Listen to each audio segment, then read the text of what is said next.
அனைத்து நண்பர்களுக்கு வணக்கம். இந்த வீடியோவில் எதை பற்றி நம்ம பார்க்க போகிறோம் என்றால், நீங்கள் அனைவரும் எதிர்பார்த்து கொண்டிருக்கும் டைப்ரைட்டிங் உடைய ரிசல்ட் எப்போது வரும் நம்ம எதிர்பார்த்த நிலையில் இப்போது சர்க்கிள் ஒன்று ரிலீஸ் பண்ணியிருக்காங்க.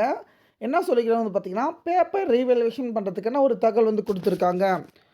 தொழில்நுட்ப கல்வி இயக்கத்தால் 2024ஆம் ஆண்டு பிப்ரவரி மாதம் அரசு வணிகியல் தேர்வுகள் நடத்தப்பட்டு அத்தேர்வுகளின் விடைத்தாள்கள் மதிப்பீடு பணி கீழ்காணும் அட்டவணையில் அறிவிக்கப்பட்டுள்ளது. நாட்கள் காலை 9 மணி முதல் நடைபெறும் என தெரிவிக்கப்பட்டு கொள்ளப்படுகிறது.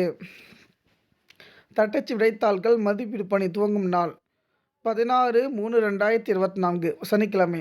இப்போ வர சனிக்கிழமை பார்த்திங்கன்னா நம்முடைய டைப்ரைட்டிங் எக்ஸாமுக்கான பேப்பர் கரெக்ஷன் பார்த்திங்கன்னா ஸ்டார்ட் பண்ண சொல்லியிருக்காங்க. சுருக்கெழுத்து மற்றும் கணக்கியல் விடைத்தாள்கள் மதிப்பீடு பணி துவங்கும் நாள் 22/3/2024 வெள்ளிக்கிழமை. இது சனிக்கிழமை தொடங்கி பார்த்திங்கன்னா ஒரு வாரத்தில் சம்திங் அல்லது பார்த்திங்கன்னா முடிச்சிருவாங்க.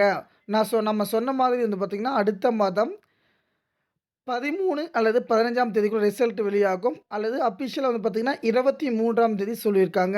கண்டிப்பாக அந்த தகவலை பொறுத்த வரைக்கும் பார்த்திங்கன்னா நம்ம சொல்லியிருக்காங்க. சிஓஏ சம்மந்தப்பட்ட தகவல் எல்லாமே உடனுக்குடன் அப்டேட் பண்ணலாம். செக் பண்ணி பார்த்துங்க. நன்றி.